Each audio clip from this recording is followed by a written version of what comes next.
checked in now.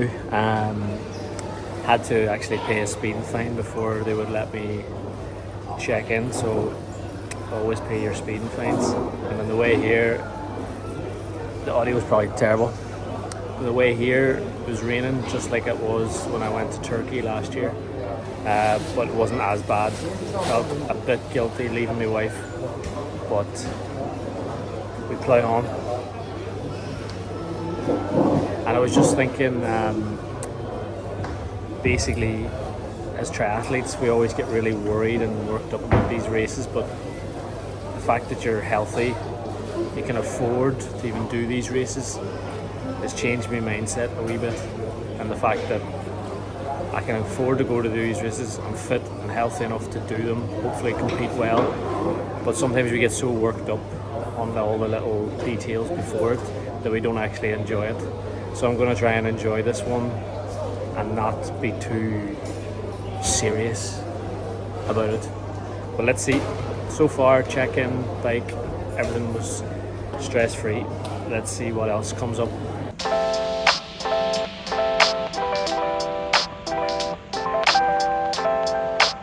Salam. Cheers.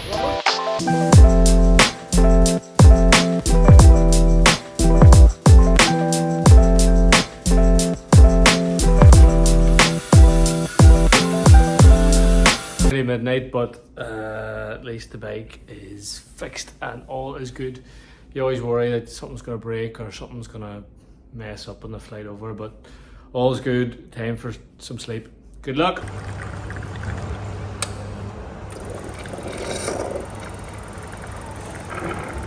So this was the exit from my hotel door, and this is literally transition. That's transition right there in front of me. So this race is so convenient in terms of like logistics. It's probably the best race I've ever done in terms of just seriously low step count. Everything's really close. And then I made my way to swim practice. It's called Coffee Boat Swim. So they set up a little coffee boat and you literally swim out to this little boat. It was really good to get to know the course, my bearings.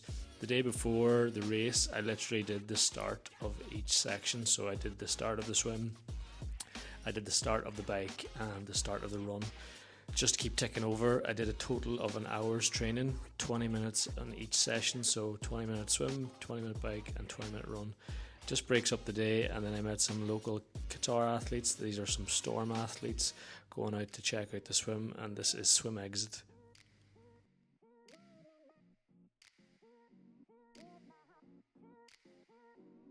Later that day I went out on the bike just to check out the course and get my bearings for the start. I only did a little bit because I'd end up going on a big highway, so it was very short, just 20-minute spin. Always seem a bit funny wearing your TT helmet on a training ride.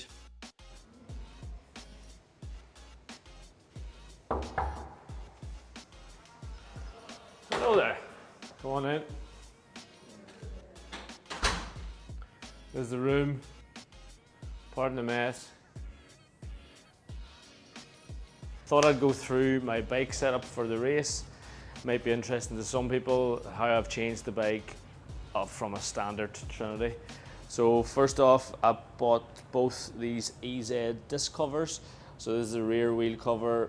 These wheels were originally Zip 808, so I have an 808 on the front. This would be an 808, but I put the cover on. I just think it's a cheap way to get you a disc.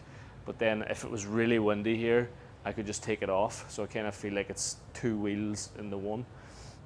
Then I got a EZ disc cover. Apparently this is worth 4 or 5 watts. I'll take whatever watts I can get on the bike because I probably need them. That's pretty standard. Then on the chainring, so I'm running a 1x, so basically there's only one big ring on the front.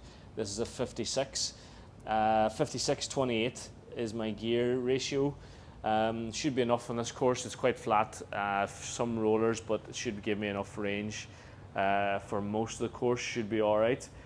Then on the front, I've got a full Dura Ace group set with DI2, and then on the front I changed the bars here to drag to 0 bars. These are cut to fit my arms, so they fit really well just when you're in the position. And then this is a 15-degree shim just to get me a bit more aerodynamic in that position. Now, one of the bad things about the Giant Trinity is one of the reasons I bought this bike was it used to come with like an aero front water bottle, and it's really good, looks good, but as soon as you go over any bump, it just comes off, and I've lost two front bottles to different races. So this is my sort of DIY solution, is just a front X-Lab bottle, and basically I can refill this one with the rear bottle and refill it.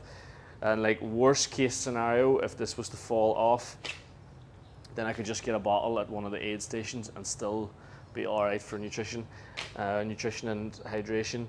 But looks good, bike's good. Did a easy swim this morning on the coffee boat. I put some videos up of it, and then a short bike, literally just 20 minutes.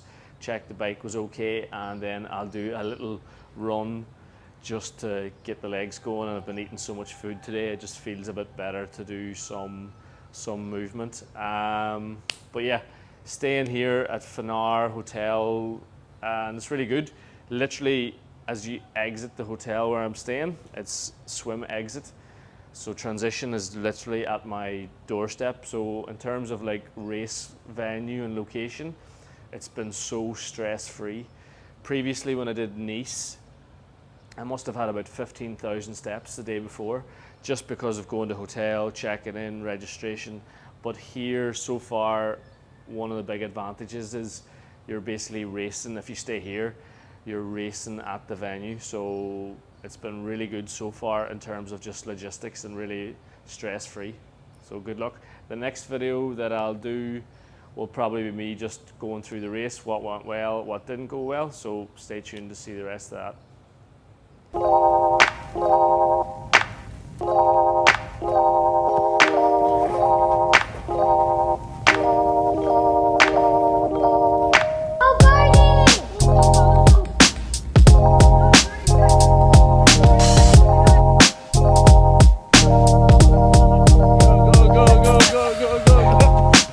Go, Bernard!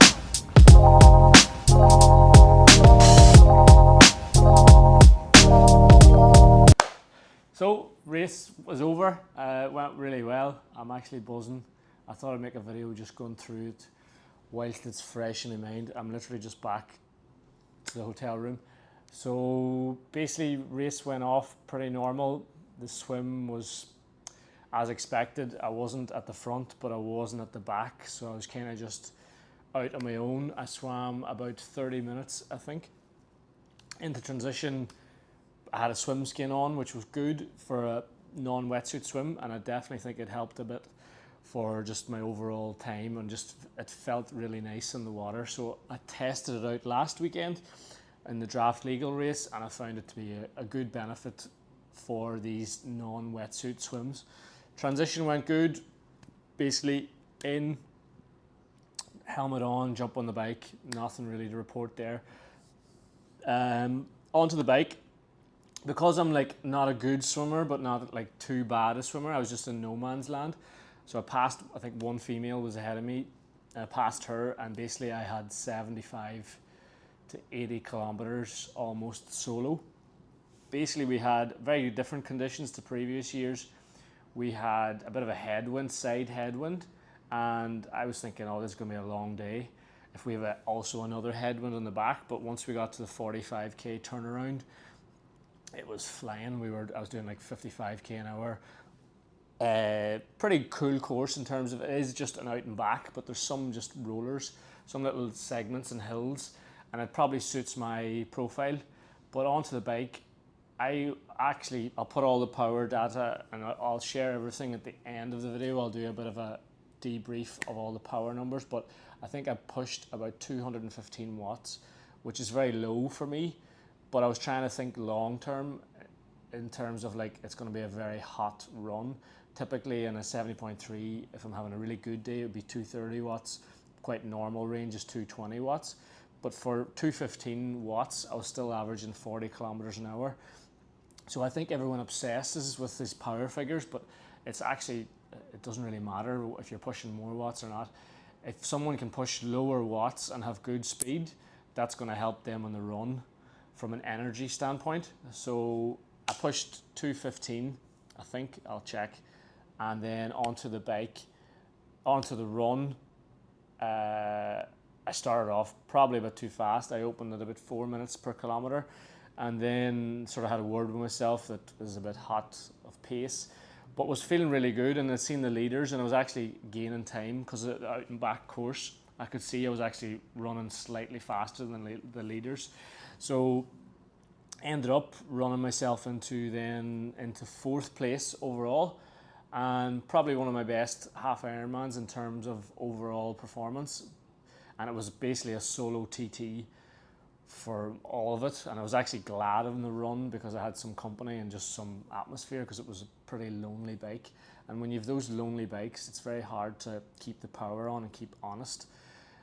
Your mind wanders, and it's hard to really keep focused. I had a really good carbohydrate load into this, something I trialed for this race and something I'll be doing in future races. And onto the run, felt really good. Was really glad of all the aid stations because you needed some cold water. But yeah, had a pretty good race. And finally, I can say that I get my first little Ironman trophy, because I've done loads of half Ironmans and I've walked them. I've walked the back end of these races. So it's finally, I think, clicking that I can actually do a decent half Ironman. Now, I'm aware that this was maybe a lesser field because there wasn't maybe that big a field, but the guys who were in front of me are all very good athletes, so to be getting closer to them is good for me and my level. So I'll just keep trying to pluck it on. And it's probably the ideal scenario. I was messaging the group saying, like, I was only 2 minutes off the podium, but I won my age group, so that's good. So it leaves me in this point of view, which is probably the perfect race, is that, like, I think I can get a bit better, but I'm also really happy I won my age group finally. So it's the ideal scenario. I'm motivated to train. A few easy days now, and I actually go to the award ceremony tonight. I don't think I'll take the slot to Marbella, just with November being a bit of a weird time. I don't think I'm traveling at that time of year. I'll see, but I don't have that much inclination to go to Marbella. But also, the course in Marbella is going to be quite hilly and technical, and I'm going to be living in Qatar, which is not hilly and not technical. So I don't know if it would actually suit me in terms of preparation. But overall, very happy, and I'll do a synopsis at the end of the video to show all the data. I'll share all my power figure, all my heart rate, and even more the core body sensor, just to get some information from the race. So if you look at the end of the video, you'll see all that stuff. Cheers, and I'll have a video tonight, hopefully with the award ceremony. Men's champion Bernard McCullagh.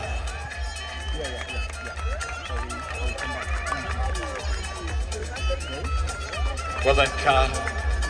Here they are, Bernard and Lois.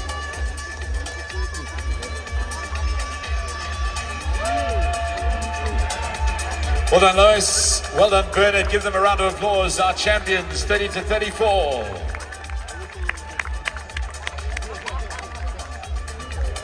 I would go through all the figures. This is just reading directly from my Training Peaks. So for this swim, I averaged 136 per 100. This is about right for me with a non-wetsuit swim.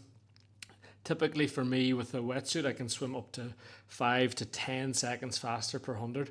So a good swim for me. I was really happy with using the swim skin, and it's something I really definitely enjoy for a non-wetsuit swim. For me, taking it off quite fast in transition, it's definitely worth the advantage that I gain. Transition was pretty straightforward, less than 2 minutes for T1.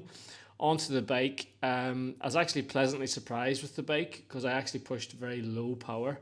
I really respected the run because I knew that those who have a really good run in this race do well overall. So I'd probably sacrificed some time on the bike so that I could run well, and I had the second fastest run split of the day. Now my normalized power was 211 watts. Typically, like last year in Bahrain and Turkey, I was pushing 220 and 230 watts for Bahrain. So to push 211, I got off the bike feeling very comfortable. My average heart rate was 149, so well within myself. But on this course, I was able to gain a lot of speed for that quite relatively low power. So yeah, coming off the bike, I felt really good, and it's something now I'm trying to maybe look forward to as I am going to be doing my first full Ironman. It's just trying to think of the whole race and not trying to race different segments for your own ego. So yeah, I was really happy with the sort of mature decision to take it a bit lower on the bike, and then onto the run. I felt really good.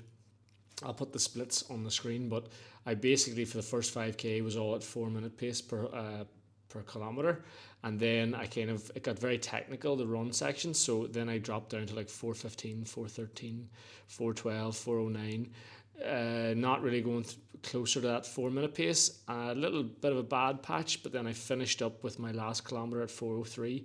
I knew I was secure in fourth. I knew I wasn't going to catch third place because they had about 2.5 minutes at that point. So I could push it a bit and be fairly risk free. Worst case scenario, blow up. I didn't think he was going to catch me.